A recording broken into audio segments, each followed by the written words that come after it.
नमस्कार दोस्तों, स्वागत करता हूं आप सबको बीएन क्लास में। तो यहाँ पे हम डिस्कस करेंगे केमिकल रिएक्शन एंड इक्वेशंस का जो प्रीवियस ईयर क्वेश्चंस पेपर में क्वेश्चंस आया हुआ है, तो इसको हम डिस्कस करेंगे। बहुत सारे क्वेश्चंस है, तो वीडियो के अंत तक बने रहिए। और चैनल में पहली बार विजिट कर रहे हैं तो चैनल को सब्सक्राइब करके बेल आइकन को प्रेस करना ना भूलें।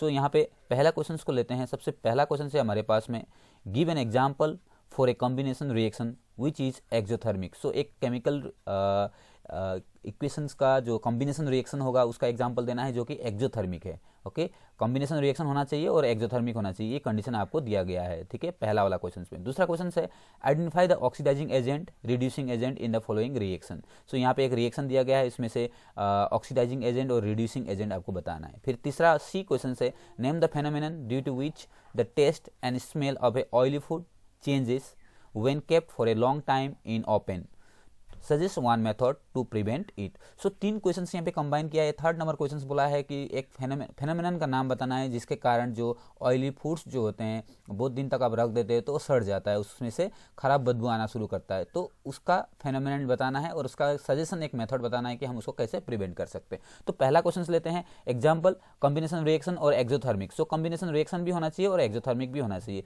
जब कैल्शियम ऑक्साइड को हम पानी में डाल देते हैं, ठीक है, कंबाइन कर देते हैं वाटर के साथ में, तो ये क्या होगा, एक प्रोडक्ट बनाता है जिसको हम बोलते हैं कैल्शियम हाइड्रोक्साइड।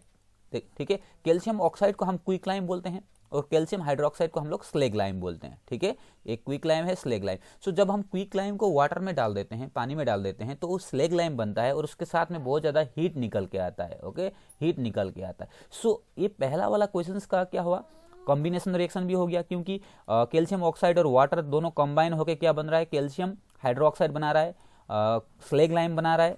ठीक है, उसके बाद हीट भी रिलीज हो रहा है। तो पहला क्वेश्चन का आंसर ये होगा। ठीक है ना, पहला क्वेश्चन का आंसर क्या होगा, कैल्शियम हाइड्रोक्साइड वाटर के साथ में कंबाइन करके कैल्शियम ऑक्साइड वाटर के साथ में कंबाइन करके कैल्शियम हाइड्रोक्साइड बना रहा है, उसको हम बोलते हैं ये कॉम्बिनेशन रिएक्शन भी है और एक्सोथर्मिक भी है, क्योंकि हीट रिलीज होता है। एक्सोथर्मिक में क्या होता है, हीट रिलीज होता है। दूसरा क्वेश्चन है, हाइड्रोजन सल्फाइड क्लोरीन के साथ में कंबाइन कर रहा है और क्या बन रहा है, HCl बना रहा है और सल्फर निकल के आ रहा है। ठीक है ना, ये इक्वेशन है। तो आपको यहाँ पे ऑक्सीडाइजिंग एजेंट और रिड्यूसिंग एजेंट बताना है। ठीक है, सो इस तरह से रिएक्शन है। तो ऑक्सीडेशन और रिडक्शन किसको बोलते हैं, ऑक्सीडेशन मतलब एडिशन ऑफ ऑक्सीजन।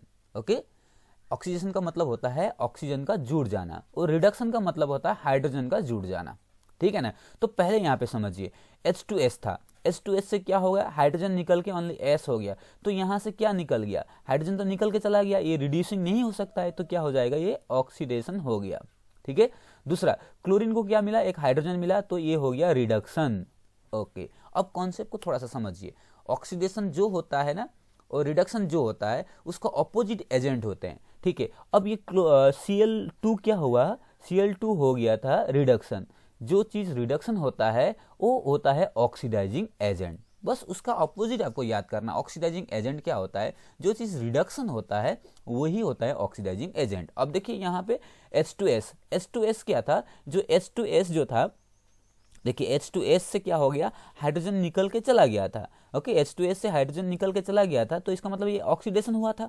ऑक्सीडेशन होने का मतलब होता है वो रिड्यूसिंग एजेंट, उसका ऑपोजिट आपको याद करना है। तो रिड्यूसिंग एजेंट क्या हो गया, H2S हो गया, और ऑक्सीडाइजिंग एजेंट क्या हो गया, Cl2 हो गया। ठीक है, ये था दूसरा वाला क्वेश्चन। तीसरा है, नेम द फेनोमेनन। आपको फेनोमेनन का नाम बताना है जिसके कारण ऑयली फूड चेंजेस होते हैं। तो फेनोमेनन है रेंसिडिटी। फेनोमेनन क्या होगा, रेंसिडिटी। ठीक है, जिसके कारण बहुत दिन तक अगर हम ऑयली फैट्स, ऑयली सब्सटेंस को, दैट मीन्स फूड को हम रखते हैं, तो क्या हो जाता है, उसका स्मेल चेंजेस हो जाता है। उस फेनोमेनन को हम लोग रेंसिडिटी बोलते हैं। ठीक है, अब इसको हम कैसे प्रिवेंट कर सकते हैं, तो इसको प्रिवेंट करने के लिए हम एंटीऑक्सीडेंट डालते हैं। इसको प्रिवेंट करने के लिए हम क्या करते हैं, एंटीऑक्सीडेंट डालते हैं। ओके, सो एंटीऑक्सीडेंट डालते हैं। आपने बहुत सारा चिप्स का पैकेट देखा होगा, चिप्स का पैकेट में क्या होता है, चिप्स के पैकेट में कुछ गैस डाला होता है, वो होता है नाइट्रोजन गैस, जिसके कारण क्या होता है, रेंसिडिटी को प्रिवेंट किया जाता है। वो उसके अंदर में वो चीज़ सड़ता नहीं है। ठीक है ना, जो चिप्स अंदर में है वो चीज़ सड़ता नहीं है, तो उसमें एक नाइट्रोजन गैस को डाल के रखा गया है। तो इसके एग्जाम्पल के तौर पे यह दिया गया है, for example an inert gas such as nitrogen is added to prevent the package chips from the getting oxidize होने से बचाता है। ठीक है, ऑक्सीडाइज, कोई चीज़ ऑक्सीडाइज होता है तब भी वो चीज़ सड़ता है। ठीक है, अदरवाइज नहीं सड़ता है, कोई भी चीज़ नहीं सड़ता है। ठीक है, ये हो गया पहला क्वेश्चन। तो दूसरा क्वेश्चन पे आते हैं। दूसरा क्वेश्चन से हमारे पास में 2 gram of ferrous sulphate crystals are heated in boiling tube, एक बॉइलिंग ट्यूब में फेरस सल्फेट क्रिस्टल को हीट किया गया है। उसके बाद आपको क्वेश्चंस दिया गया है। पहला क्वेश्चन है state the colour of ferrous sulphate crystal both before heating and after heating, heating से पहले फेरस सल्फेट का कलर क्या होगा, ओके, और हीटिंग के बाद फेरस सल्फेट का कलर क्या होगा वो पूछा गया है। दूसरा है name the gases produce during the heating, heating के टाइम में जो गैस प्रोडक्शन होगा उसका नाम लिखना है, ओके। उसके बाद बैलेंस केमिकल इक्वेशन भी लिखना है, किसका, फेरस सल्फेट क्रिस्टल को हीट करते समय जो टूटने के बाद जो प्रोडक्ट बनेगा उसका बैलेंस केमिकल इक्वेशन आपको लिखना है। ये 2012 का क्वेश्चन है, ठीक है, याद रखिए। सो ये सारा रिपीट क्वेश्चन है। उसके बाद देखते हैं कोई आंसर को। द कलर जो होता है फेरस सल्फेट क्रिस्टल का जो कलर होता है बिफोर हीटिंग ग्रीन कलर का होता है। क्या कलर का होता है, ग्रीन कलर। आप याद रखेंगे बिफोर हीटिंग फेरस सल्फेट जो क्रिस्टल होगा it is green in colour, then after heating it become the brown, after heating it become brown. So brown colour बन जाता है हीटिंग के बाद, ठीक है।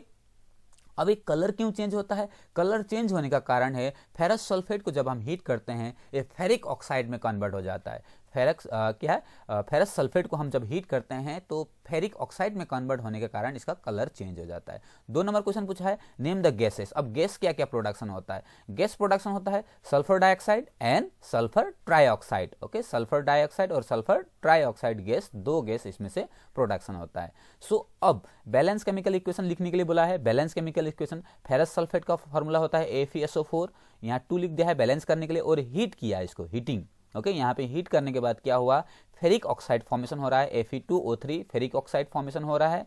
उसके बाद 2 गैस फॉर्मेशन हो गया sulphur dioxide and sulphur trioxide. तो इस टाइप का क्वेश्चन होगा, अगर आप इस टाइप से आंसर लिखते हैं तो आपको फुल मार्क्स मिलेगा, ठीक है। आशा करता हूँ ये क्वेश्चन सबको समझ में आया होगा। नेक्स्ट क्वेश्चन को जाते हैं। नेक्स्ट क्वेश्चन, और आपको जो क्वेश्चन समझ में नहीं आता है आप कमेंट करके लिखिए, फिर मैं कोशिश करूंगा उसको समझाने के लिए, ठीक है ना। यहाँ पे क्वेश्चन नंबर 3 में दिया है describe an activity to show a decomposition reaction in which light is use to decompose a reactant. So question बहुत ही इंपॉर्टेंट है और बहुत ही ईजी है। आपको क्वेश्चन पूछा है एक एक्टिविटीज को डिस्क्राइब करना है जिसमें डिकम्पोजिशन रिएक्शन होगा, किसके थ्रू, लाइट के थ्रू, लाइट के यूज करके डिकम्पोजिशन रिएक्शन होगा, किसका, रिएक्टेंट को डिकम्पोज कर देता है, ठीक है ना। सो आपको उसका बैलेंस केमिकल इक्वेशन भी लिखना है, ये भी 2012 का क्वेश्चन है। सो आपको देखिए take 2 gram of silver chloride, main चीज है आपको सिल्वर क्लोराइड, सिल्वर क्लोराइड और सिल्वर ब्रोमाइड में लाइट की जरूरत पड़ती है डिकम्पोजिशन करने के लिए। सो बहुत सारा चीज आपको याद करना पड़ेगा, मतलब उसका फॉर्मूलाज को याद करना पड़ेगा, अदरवाइज चीज को समझना है आपको, ठीक है ना। सो 2 ग्राम सिल्वर क्लोराइड आपने ले लिया चाइना डिश में, उसके बाद आपने कुछ टाइम के लिए उसको सनलाइट में रख दिया। आप देखेंगे कुछ समय के बाद उसका कलर चेंज हो गया, किसका, सिल्वर क्लोराइड का कलर चेंज हो जाता है, ठीक है। पहले तो सिल्वर क्लोराइड का कलर जो शाइनिंग कलर था वो क्या हो जाएगा, ये कलर बन जाएगा किसका, ग्रे कलर में चेंज हो जाएगा, ठीक है। किस कलर में, ग्रे कलर में चेंज हो जाएगा। सो ये देखिए यहाँ पे है AgCl2 सिल्वर क्लोराइड, जिसको हम सनलाइट में रख दिए, मतलब आपको एक चाइना डिश में इस तरह से रखना है, यहाँ पे सिल्वर क्लोराइड रख देना है, आपको यहाँ पे सिल्वर क्लोराइड रख देना है। तो सनलाइट जैसे आएगा, सनलाइट आने के कारण क्या हो जाएगा, ये ग्रे कलर में चेंज हो जाएगा। ये क्यों चेंज हुआ, क्योंकि ये डिकम्पोज हुआ, ये सिल्वर अलग हो गया, क्लोरीन अलग हो गया, जिसके कारण एक इसका कलर भी चेंज हो जाता है, ठीक है। और उसी तरह से दूसरा क्या है, दूसरा है सिल्वर ब्रोमाइड, ये भी उसी टाइप का एग्जाम्पल है। आपको बस एक एग्जाम्पल देने से हो जाएगा, लेकिन यहाँ पे 2 एग्जाम्पल आपको समझने के लिए है। सिल्वर ब्रोमाइड को भी अगर हम सनलाइट में रख देंगे, सिल्वर और ब्रोमाइड में चेंज हो जाता है। और ये किस में यूज किया जाता है, ब्लैक एंड व्हाइट फोटोग्राफी में ये जो चीज को यूज किया जाता है, ठीक है ना। याद रखिए कभी कभी ये क्वेश्चंस भी पूछ देता है, ब्लैक एंड व्हाइट फोटोग्राफी में जो यूज करने वाला रिएक्शन को आपको लिखिए, या फिर कौन सा चीज यूज होता है आप यहाँ पे इससे आप समझ सकते हैं, ठीक है। सो नेक्स्ट क्वेश्चन को देखते हैं। नेक्स्ट क्वेश्चन है हमारे पास में, what is mean by balance chemical equation, why chemical reactions are balance. तो पहला क्वेश्चन से बैलेंस केमिकल इक्वेशन का मतलब क्या होता है, और हमको केमिकल इक्वेशन को बैलेंस क्यों करना पड़ता है, एक ही में कंबाइन करके रख दिया। दूसरा है balance a chemical equation given below, जो नीचे में केमिकल इक्वेशन एक दिया है उसको बैलेंस करना है, 2013 का क्वेश्चन है, ठीक है। सो आपको सबसे पहले बैलेंस करने की जरूरत है। जब भी एक केमिकल रिएक्शन होता है उसका जो मैटर होता है neither be created nor be destroy in a chemical reaction. एक केमिकल रिएक्शन होता है उसमें जो मैटर होता है हम उसका अमाउंट को क्रिएट भी नहीं कर सकते हैं, डिस्ट्रॉय भी नहीं कर सकते हैं, ठीक है, इसलिए बैलेंस करना पड़ता है। और जब केमिकल रिएक्शन होता है, केमिकल रिएक्शन में 2 साइड होता है, एक रिएक्टेंट साइड होता है, ठीक है, और एक क्या होता है, प्रोडक्ट साइड होता है।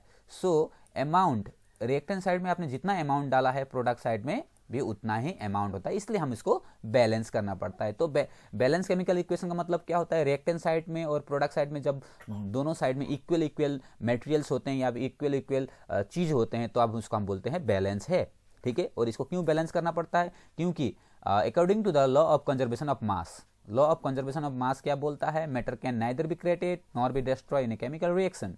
सो केमिकल रिएक्शन में मैटर जो होता है हम क्रिएट भी नहीं कर सकते हैं, डिस्ट्रॉय भी नहीं कर सकते हैं, इसलिए हमको इसको बैलेंस करना पड़ता है, ठीक है। समझ में आया होगा।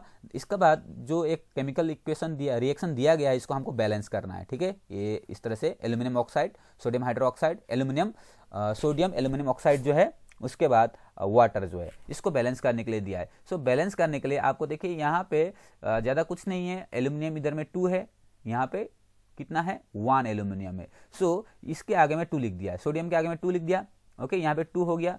सो इधर भी 2 लिख दिया, तो ये पूरा का पूरा बैलेंस हो जाता है। देखिए कुछ ज़्यादा कुछ नहीं किया, यहाँ पे 2 एक नंबर आया है, यहाँ पे 2 आया है और बैलेंस हो गया। आप काउंट करेंगे तो क्या हो जाएगा, रिएक्टेंट साइड में, अगर हम रिएक्टेंट साइड में काउंट करेंगे सो एल्यूमिनियम 2 है, प्रोडक्ट साइड में देखिए एल्यूमिनियम 2 है, ये 2 जो है, ये 2 जो है इसके लिए भी काम करेगा। सो ठीक है, एल्यूमिनियम 2 है। ऑक्सीजन यहाँ पे कितना है, 3 है, यहाँ पे ऑक्सीजन यहाँ पे 3 और यहाँ पे 1 4 हो गया ऑक्सीजन, तो यहाँ पे 2 × 2 4 ऑक्सीजन। तो इस तरह से लेफ्ट हैंड साइड और राइट हैंड साइड में बराबर होता है, ठीक है दोस्तों। यहाँ पे मैंने 4 क्वेश्चंस को डिस्कस किया और आगे वाला वीडियो में मैं बाकी क्वेश्चंस को डिस्कस करूंगा। आशा करता हूँ ये चीज़ आपको समझ में, अगर आपको समझ में नहीं आ रहा है या फिर कोई क्वेश्चंस में डाउट होता है तो आप कमेंट सेक्शन में लिखिए, मैं कोशिश करूंगा आपको उसके ऊपर में वीडियो बना के सॉल्व करने के लिए। अभी के लिए इतना ही, thank you for watching, God bless you.